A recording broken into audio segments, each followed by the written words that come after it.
Ladies and gentlemen, welcome to the Esports Hub's interview series. Recently, we have just been doing a couple of interviews with the pro players, Reedy and Vortex, and also we were lucky to have the caster Revan on, so you can check those out on our YouTube channel. But today, we have what I would like to class as a veteran in the Call of Duty scene. He goes by the name of Burns. I'm pretty sure you guys know who he is. Matt, how are we?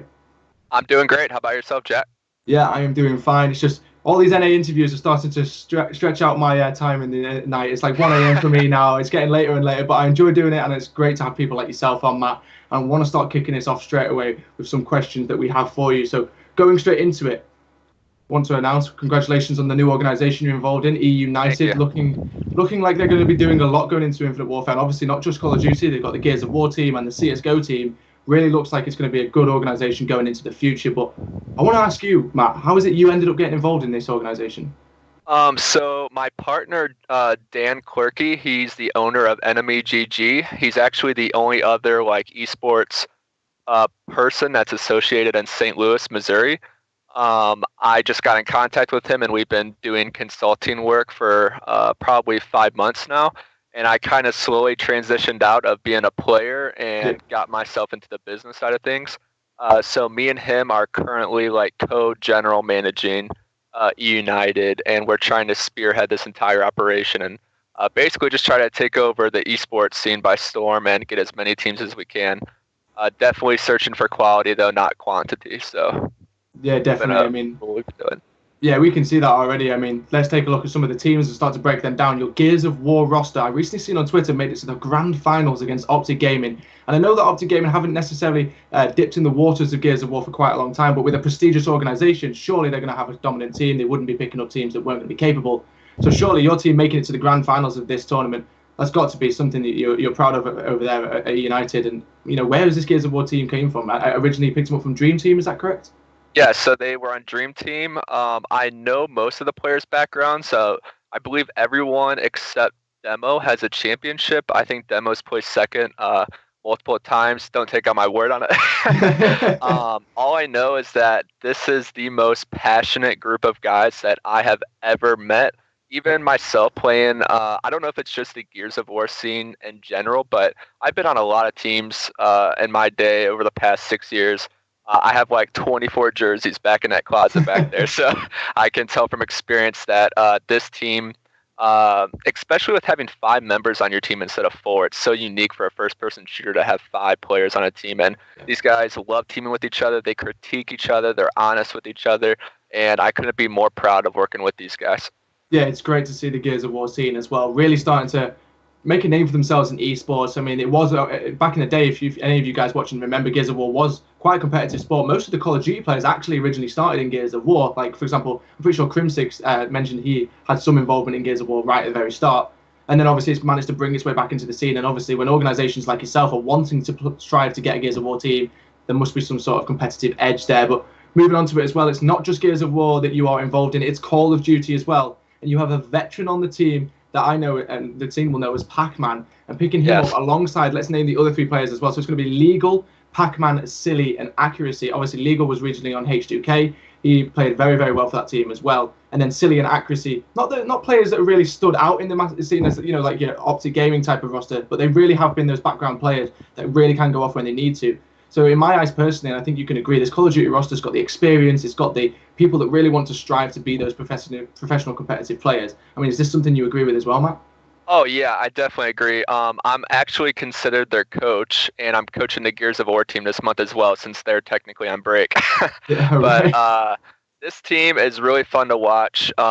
Accuracy, I think he has a lot to prove, and I think this chance is a very good chance for him to just explode into a game in IW. He's been playing for 2 or 3 years now, and he's had very good placings. He's teamed with Huke. He's teamed with some of the best players, AX on Complexity, etc. I just want him to have a very consistent top 4 placing games, and I believe in him that he's able to perform and execute those high placings with Pac-Man, Silly, and Tyree. Tyree is an exceptionally well-rounded objective player. And Pac-Man, surprisingly, he's going to hate me for saying this, but over the course of the past 3 years, just playing against him, not that I've like had a rivalry or anything, but I just felt like he was always like an easy gunfight, and he's probably gonna roast me when he hears this. But every time I got in a gunfight with him, I thought it was an easy gunfight. And watching him play on this team and teaming with him the past 3 events that we did, I was totally shocked. Like, he's a completely different player than what I know. He's very passionate. He always tries to better his teammates. Of course, he's a veteran, and he won in 2004, so he does know how to win. I think he just needs that roster that balances well with him, and he'll be good to go. But from looking at scrims, unfortunately, UMG Orlando got canceled. These guys were playing 10 hours a day, and they were looking really well. I was really hoping for a good placement, especially with Optic not attending. But we basically had to cancel everything like everyone else, so not much more to say. Yeah, it's true as well. I was taking a look at the bracket that you guys would have had, and Team Elevate were involved in that bracket. And imagine if eUnited, were just able to get that win against Team Elevate and be able to advance outside the group. The thing it would have done for them as a team, the motivation they would have gained from it. I mean, Elevate, I've been seeing throughout the Call of Duty scene now, an absolutely dominant organisation and the Call of Duty team, and have stuck together for quite a while as well. So they have quite a lot of chemistry behind them. For a new team like eUnited to come along and be able to cause a disruption, that would have been so good for your organisation and for the players as well. And one thing I want to talk about is we were talking about Pac-Man's experience and how long he's been in the scene for.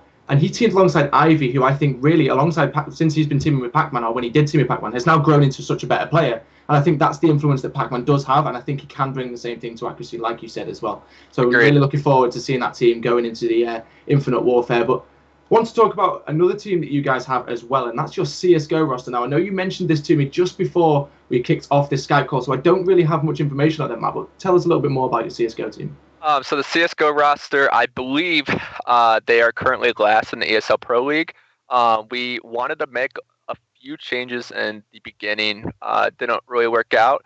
We've let them stuck together, and I believe, I don't have the information yet. I don't know if there's an auto relegation or if they're going to have to fight for their spot. We haven't got any information based on that, but we believe that they can come through. There's plenty of times where they're up 8-2, 9-2 in rounds, and then as soon as they switch to counter-terrorist or something, it just something falls apart sometimes, and it could be a confidence issue. It's kind of crazy. Like, even like CSGO, COD, Gears of War, Halo, just every game, I feel like confidence and communication and vibes are really 3 major keys for every team, no matter what game you're playing. And if you're lacking one of those, it can deeply affect a team, and I think that's what happened to our CSGO team. So I'm hoping with a good break, they're able to come back and perform even better next season.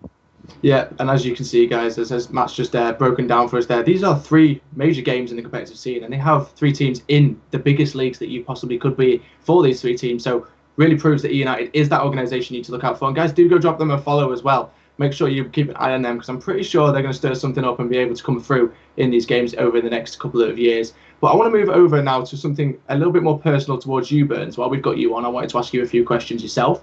And obviously, you're a veteran in the Call of Duty scene. We spoke about this one. You mentioned your jerseys. I'm sure you're going to give away on Twitter, and I will be getting involved in on that one eventually when those do come out. But I want to talk about your highlights from competing. Obviously, you've been competing in the scene. If you could pick, and I know it's going to be very difficult, but if you could pick one highlight from Call of Duty competitive gaming that you could say you really enjoyed and was really glad to be a part of, what would it be? I'll have to give you 2, because it's just the 2 that are always on my mind. One would be living in a team house with Curse Black and placing 4th at Anaheim as a team. I considered it like my breakout event, finally getting on main stage, placing pro, showing everyone what I can do as an objective slayer in Call of Duty Ghosts. And the second one would be placing 5th at Call of Duty World Championships with automatic reload. We were projected not to even make it to champs, and we somehow slithered into a top 5 position. And it was one of the greatest weekends of my life, just to prove that not only myself, but if you just really do believe in your teammates, no matter what the critics say or what people in the community say, all you just need to do is just play together, and you can make some money in gaming. So yeah, definitely. I mean, it must feel amazing. I mean, not for myself, I'm not a player myself, but when you're not expected to be in a position and you make it there, surely when you get people tweeting you and people going, oh my God, Burns, I can't believe you managed to do it. And surely that feeling must be surreal. It must be amazing just to have so much support come from what you didn't really see as nowhere, but it comes out of nowhere and just hits you. Surely that's the most surreal feeling. Yeah, it's amazing. I can imagine. Going over now. So what we did before we started this one is we do on the Esports Hub. We tweet out and I have our community over here involved, the EU community, get involved. They ask questions. We have had a few questions coming from some people, so I'm going to ask you those ones now, Burns. We've got one from Liam Davis, and he asked, who does he think will be the best team / player going into Infinite Warfare? And I'm going to say, excluding your organization, Matt, it's not allowed to be your organization. Yeah, of course. So we'll start off with best player then. This is very difficult, obviously, to make an answer for because the game is different. Nobody knows how anyone's going to play. But is there anybody that you could pick off the top of your head that you think might be the best player? You want me to pick somebody on Optic or exclude that one too? Well, I mean, it's the fan favorite. A lot of people do go for Optic answers when we do have these. If it is someone from Optic, then go for it. If you think it might be, Karma might make it 3 rings maybe next year. I don't know. You know what? I'm actually going to say someone like out of the box that I think is progressively just getting better every game. I'll say Slasher from Envy. Yeah, I can agree with that one, yeah. He, I think he won 1 event or 2 events in AW. I know he won the first one with FaZe and Sensor. I can't remember if he won any more after that. But with him winning the World Championship with Apathy, I think he's going to somehow staple himself as a top 2, just AR support player in the game. And I want to say Scump because Scump's just dominant in every single game, no matter what. If there's jetpacks, if it's zombies, whatever, he's going to go off no matter what. But I'm going to say Slasher. I think he's really going to steamroll people in this next game coming up. Yeah, Slasher to me is just that player that's in the shadows. Like, he is at the top, but he's always just behind the big egos and big figures within the team. You take a look, for example, Jacob, very active on Twitter, going to be that full front player for Envy. Everybody knows who he is. And then Slasher's still got the same amount of money as him, still won the same amount of games as him because he's on the same team, but nobody really talks about it. Is it better to be at the front or is it better to be at the back and just carry on winning? What would you say?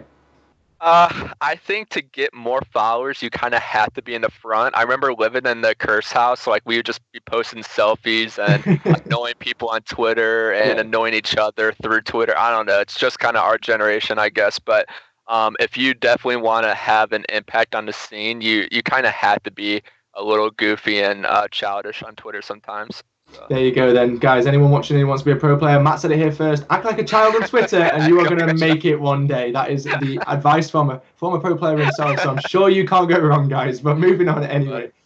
Let's go over to another question from the scene. It's from Lacko, and he asked, did you see something special in Apathy when you were teaming with him under Team Liquid? Obviously, he went on to be a World Championship. Congratulations to him. He is also a player that I think has progressed massively. He's very much like Slasher. He's gone from being known, don't get me wrong, people do know who Apathy is, but now he's standing out. He's a top 2 player. I see him streaming every single night, and he's just winning S&D tournament after S&D tournament.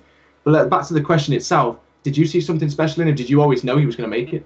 I did know that he was always going to make it because this guy's been streaming, 8 to 10 hours a day for the past year, and he doesn't take breaks that often. He's always trying to better himself. And when I teamed with them, it was an honor to team with all those guys, Study, Merc, and App. We worked really well together, just couldn't close up in that best of 7 versus H2K. But nonetheless, Apathy's a great player. He's a great friend. He works really, really hard, and I think he showed everybody this year of what hard work can really do. So, yeah, definitely. And like I said, congratulations to him again. Obviously, world champion, got that 1 ring. And I'm sure he's going to go on and hopefully tries to make it 2 as well, like his teammate Jacob. But one question from the Esports Hub, and obviously Esports Hub is an EU-based organisation, so we have to ask you what your opinion is on the EU teams that you've seen throughout this year. Measured up in Call of Duty Championships, taking a look at Splice, for example, managed to get themselves 2nd place, and then obviously Fab Esports ended up actually beating H2K, who did actually take out Optic. Cloud9, who ended up taking out Optic, so big win for them as well. But in your eyes personally, do you see the EU teams now obviously beginning to make their way back into the scene? When you was back in Call of Duty, it was always NA dominated. They were the top of the line. EU was always 2 steps behind. But do you feel like we're beginning to put a mark down on the scene? I believe so. I mean, I think it was just more of a confidence thing. And this year, you can tell like Infuse was making an impact at events. Yeah. Splice was making an impact at events. Millennium can make an impact at events. There was 3 to 4 different EU teams that really had a strong presence at every event they went to this year. I think next year, if they get, if they get in the winner's side going in the Grands Finals, I definitely believe they could. I just think it's really hard to come back from, 2 best of 7s and losers, especially when you've been playing all day. It definitely takes a mental toll on you when you're playing intense Call of Duty for, an 8-hour Sunday. So. Yeah, definitely. And I want to move on as well to kind of adding a little bit onto that question is, do you kind of see an EU team winning a major event next year? Yeah, I do. I do. Like I said before, as long as they have, I think it goes for any team, as long as they have the confidence to really, hold it down and execute a win out, I believe any team can win, including EU, Australian, or United States. So. Yeah, definitely. It's all about that teamwork, that chemistry, that commitment to the game, the grind. Obviously, playing time is the factor, and you will agree with me, Burns. Playing time is everything for Call of Duty. If you guys can grind all that way there, then surely you'll be able to make it. Hopefully, the guys watching here who are amateurs that tune into us, hopefully you can make it one day and be where Burns managed to make himself before as well. But I just want to ask you one more personal question before we round it off with that little quick game that we always play over here at the Esports Hub. The last question I'm going to ask you, so you've got the three regions to choose from, Matt. The ANZ region, the NA region, and the EU region. If you were owner of an organisation or a team coach and you had to make a dream team roster, who would be your 4 players to choose from and why? Oh, you're doing this to me. So out of all the players, or I can just pick whoever I want? You can pick any player that's in the ANZ region, the NA region, the EU region that you would say, okay, if I wanted to make a dream team, I would make it because of this. So, like, I would say Optics roster right now, but they didn't win World Championship. Like, that was the event to staple themselves as the best team going on IW. So at this point, I'd have to take, I don't know. I guess I would take Crump. Is it Crump? That's Crim 6 and Scump. That's Crim 6 and Scump and 2. Oh, man. I don't even want to think about a Crump. That would just be too much to deal with. Crim 6, Scump. Yeah. Formal. And I guess instead of Karma, I'd go with Slasher, just like I did before. Just throw things in and tweeting you. He's gonna be like, I know he will be. No, Karma's a winner. I'm just trying to think of a different combination that I could possibly win going into the next game. Yeah, obviously, when they didn't manage to win at Call of Duty Championship, sometimes things need changing. And if Matt was in charge of the Optic team, it would be Karma replaced for Slasher. Kind of agree with that one a little bit. I like the fact that you brought Slasher in, but it's difficult to move that Optic roster around. There's such great personality, so good at the game. It's just, I don't know. I'm starting to think to myself every single year that passes, Matt, am I ever in my lifetime going to see Scump with a ring around his finger? He's proclaimed to be the best player in the game every game we go into, and it's just crazy to think that he's just not able to grab that ring. It's like Ronaldo in the football scene not being able to win the cup every year. It's crazy. Sad. I'm sure he'll get it one day. He's still young. As much as he's been in the scene, he's still really young. And before you start the game as well, I just wanted to shout out you guys and the EU community as well, because the 3 events that I have been to overseas have been the best events I've been to fan-wise. The supporters and fans over there are just completely unreal, and they treat all of us with a lot of respect, whether Optics playing or we're playing or whoever. So I just want to shout out everyone on the EU side of the world, because they are very great people when it comes to esports. So. Thank you very much, Matt. There you go, guys. Anybody from the EU side does want to go and follow Burns. If you're not already following him, we will have his Twitter down in the YouTube link on this video as well, so you can go over there, follow him. And also, like I said earlier, make sure you follow that eUnited roster as well. You never know where they're going to be in the future. Maybe they are going to be the team that's taking some rings back with them. Hopefully, for good luck to you guys in the future. But we are going to go over to this game that we play. Esports Hub here we go. Plays the affiliation game. And we play this all the time, and we do get some very interesting answers. A little drink there. Wet the whistle. He's ready for this one. The brain is thinking. We're going to kick it off with, I've explained it to you already, the word affiliation, guys. If you don't know what it is, I'm going to explain it to you guys. Basically, what we do is I'm going to give a word to Burns, and he's going to give me the first word that pops into his head when I say it. So, for example, I might say hot, and he would reply with, maybe he would reply with cold, or maybe he might just throw a female's name out there. I don't know. It depends what ways Burns' mind thinks. We'll have to find out. But anyway, let's kick this word affiliation game off. Are you ready, Matt? Yeah, I'm ready. Hot. Jennifer Aniston. There we go. Road. Car. Esports. Gaming. Online Call of Duty. Warrior. eUnited. Strong. Scump. God. JCap. Oh boy. I guess I'll say oh boy. Oh boy. JCap, oh boy. Oh boy. And going into the last one, our favourite one, E-Girls. E-Girls. Slayers. Slayers. There you go. Matt is going to finish it off with oh boy for Jacob and Slayers for E-Girls. Anyway, guys, that is going to be us from the Esports Hub. Thank you very much for coming on board, Matt. It's a privilege having you on. I appreciate it. Yeah, it's a privilege having a player like yourself on, a veteran like yourself, and obviously it's great to see that you're being able to stay in the scene and do some good stuff. And I hope it all pays off for you. You're a great guy, and honestly, guys, go give him a follow. It's great to have him on board. But that's going to be us here, all done at the Esports Hub. I've been your host, Cass Campbell. My Twitter will also be down in the link below, and also the Esports Hub's Twitter will be in the link below as well. So make sure you come over and give us a follow. We've got a big tournament coming up on Monday, the 17th. Guys, get involved in that. It's free to enter, and the prize pool is there as well. Already at, I think it's 200 or 300 pound. I'm not quite sure, at the prize pool already, and we've got some guest casters coming on as well, including Paradox, and also Jen is going to be making an appearance herself as well. So hopefully you guys can come in for that one. Either tune into the stream and watch it out, or you can be involved in it and play it as well. But guys, like I said, that's going to be it from both of us here. I'm going to go to bed now before I pass out on this desk. But guys, I have been Cass Campbell. That has been Burns. Thank you very much for tuning in. Peace out. Guys.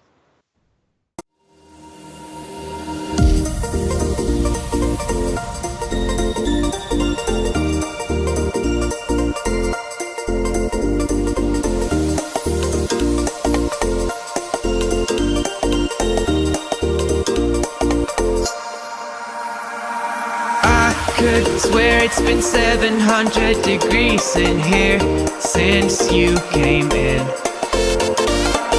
I could swear that this room has been running out of air.